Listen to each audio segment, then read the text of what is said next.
Okay, so we've actually used this limit a couple of times in this class already. This was one of the first interesting limits that we looked at. Okay?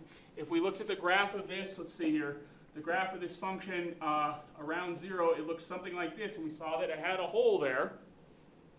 Okay, we looked at that graph way back in section 2.2. It was the very first limit graph we looked at. Okay? And we said, we think that this limit is 1. We looked at a table of values. We looked at the graph. But we've learned that's not a good enough way to come up with the limit. So what else could we do? Well, we could try to do the epsilon delta, but we'd get stuck on it, probably. Okay? So what do we need? We need to make a geometric argument here. So I'm going to do this somewhat tedious geometric argument to show that this limit is true. Okay? Let's see what we can do here. Okay, we're going to start off with some circle of radius r. So we'll start off with some circle of radius r, and I'm going to look at it in the first quadrant here. So this circle has radius r. Okay. And for reasons that aren't quite clear yet, I want to talk about 3 different shapes inside this circle, or related to this circle. First, I'm going to talk about this triangle right here. Then I'm going to talk about this sector. Let me do that in a different color. I'm going to talk about this sector right here. And then finally, I'm going to talk about this triangle right here. Okay? So does everyone see these 3 shapes we're talking about on this circle? Okay? All right, so what I'm going to do, that's fine. I'm going to go ahead and redraw this, though, because make it a little bit larger. We're just going to look at the first quadrant. Okay. So here we have the first, and I'm going to just do these all in the same color. Here we've got this first triangle right here. I'm going to label the origin at O. I'll label this at A, and I'll label this at B. Okay. Then we're going to, right here, at this point right here, we're going to draw a perpendicular line, and we're going to intersect it with extending this radius here to give us this triangle right here. So we'll call this point right here, C, and we'll call this point right here D. So we've got A, B, C, D. And by the way, what is the length of the hypotenuse of this right triangle? It's just the radius of the circle. Okay. So here we're assuming, so we've got some angle theta, and we're assuming what? First assume that we're in the first quadrant. So if we're going to assume that we're in the first quadrant, we have 0 is less than theta, which is less than, what's the measure of the angle at 90 degrees? What's that in radians? Pi over 2. Pi over 2. Very good. So we're assuming we're in the first quadrant here. Okay? It turns out it doesn't matter, but we have to make that assumption to be able to draw these. So we could repeat the argument in the fourth quadrant. Okay. So what do we see here? Well, I'm going to make this observation, that the area of triangle OAB, so the area of triangle OAB, that triangle is going to be less than the area, I guess I'll just say less than or equal to the area of the sector, this sector right here. Right? Do you agree? Yeah. That the area of this triangle inside the circle is less than the area of this sector. So this sector we'll call, it's a sector, sure, we could call it OCB. Okay. And that is less than the area of the triangle, the outer triangle. So the outer triangle is this triangle right here. So that's triangle OCD. It's a very picky triangle. All right. So let's make some statements here.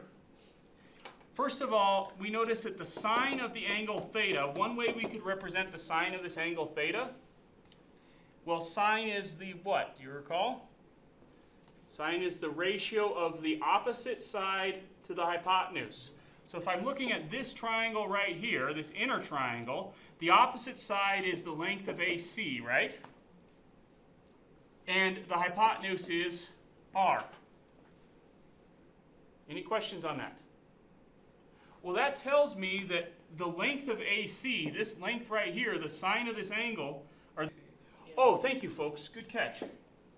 Thank you, thank you. Good, good, good, good. This should have been AB, right? Everyone see the mistake? Okay. I'm talking about this length. Let me, yeah, put a big old B there. Probably wasn't why I messed it up, but let's put it there anyway. Okay? So if I multiply both sides by r, I get r sine theta equals AB.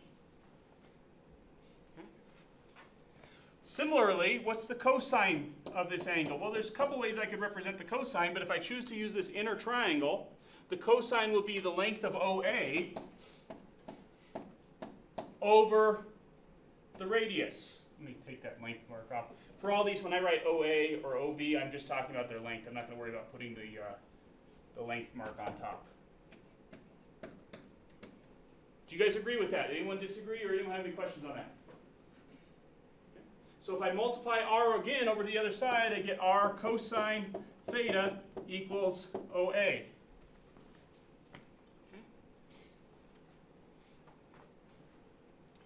All right, I've got one more thing to say, and that is that the tangent of this angle, what is tangent? It's the ratio of the opposite over adjacent. It's the ratio of the opposite over the adjacent, right? So I could use this smaller triangle, but I'm going to choose to use this larger triangle. This is my opposite length, and this is my adjacent length. So my tangent of this angle theta would be CD over OC, excuse me, CD over OC. But in this problem, what's the length of OC? R. So we get that this is just CD over R, which would mean that R tangent theta is equal to CD. So I've multiplied this R over to the other side. Okay, so we're going to need those three facts here. Forgive me, we're going to go just a little bit long. I hope that's okay. All right. So what is the area of a triangle, folks? How do you find the area of a triangle? Any triangle. Pick one. How do you find its area? 1/2 length times height. Yeah, 1/2, usually length times height, so I'll say base times height. Okay? Yeah, exactly. 1/2. So what's the base of this smaller triangle? It's OA's length times its height, which would be AB. Right?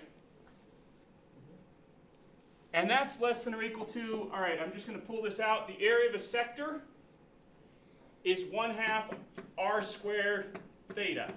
Okay, that's a fact that I don't have time to go dig up. Okay, so you could look that up. The area of a sector is 1/2 r squared theta. Okay?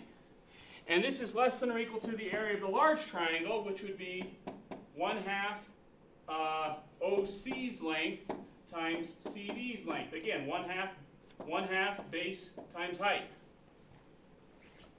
Oops, too far. Okay. Wait, being picky today. All right. Does everyone understand this argument? It's a pictorial argument. Okay, we're saying the area of the small triangle sits inside the area of the sector, which sits inside the big triangle, and all I've done is just given expressions for each one of those. But then we could write each one of these in terms of the trigonometry of this angle. Theta, whatever theta is, as long as theta is between 0 and pi over 2. Okay? Well, we said that OA is the same thing as r cosine theta. So we've got r cosine theta times, oops, there should be 1/2 there. 1/2 r cosine theta. That's, so just copying down the 1/2, and then the length of OA is r cosine theta. The length of AB we said is r sine theta. That's less than or equal to 1/2 r squared theta, which is less than or equal to 1/2. Now, what's the length of OC? Yeah, everyone hear what Stephen said? OC is really just r. So that gives me an r here. And what's the length of CD? R tan theta. Yeah, very good. We said CD was r tan theta. Okay. Cleaning this up, notice that I could divide a 1/2 and an r squared from all sides. As long as r is positive, I can do that. So this just gives me, this simplifies down to be the cosine of theta, sine of theta. That's this piece right here, is less than or equal to theta, which is less than or equal to the tangent of theta. This is the part where I had to be a little bit careful. I had to break the argument into two pieces. This is why we're in the first quadrant. In the first quadrant, sine of theta is always positive. So I'm going to divide all three sides by sine of theta. When I do so, I get that the cosine of theta is less than or equal to theta over the sine of theta, which is less than or equal to 1 over the cosine of theta. That's because if I take tangent, which is sine over cosine, and divide out a sine, I'm left with 1 over cosine. How we doing, folks? Okay. All right. This is almost the expression I want here in the middle, right? Except what do I want? I want the sine of theta on top. So I'm going to, I'll do this in 2 steps. First I'm going to invert everything.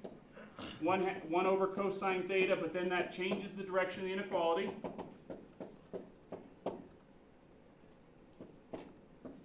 Inverting everything. But then nobody writes inequalities that way, right? We always write them from left to right. Yeah. So I'm just gonna change the direction of that. So this gives us the cosine of theta, therefore, is less than or equal to the sine of theta over theta, which is less than or equal to 1 over the cosine of theta. This is true in the first quadrant. This is also true for minus pi over 2 less than or equal to theta, I should just say less than 0. In either quadrant, either of those 2 quadrants. Okay? So I've got an inequality. What have I done? I have pinned, this should sound a little familiar, I've pinned the function that I want to work with between these 2 expressions. Yeah. So what should I use? Yeah? Yeah? Theorem? Yeah, we're going to use the squeeze theorem on it. You got it. Okay? Now we're going to take the limit as theta goes to 0 of the cosine of theta. That's less than or equal to the limit as theta goes to 0 of the sine of theta over theta, which is less than or equal to the limit as theta goes to 0 of 1 over the cosine of theta. The 2 limits on the left and right can just be evaluated how? Direct substitution. With direct substitution. And we get 1 is less than or equal to the limit that we're after finding, which is less than or equal to, that limit's also 1.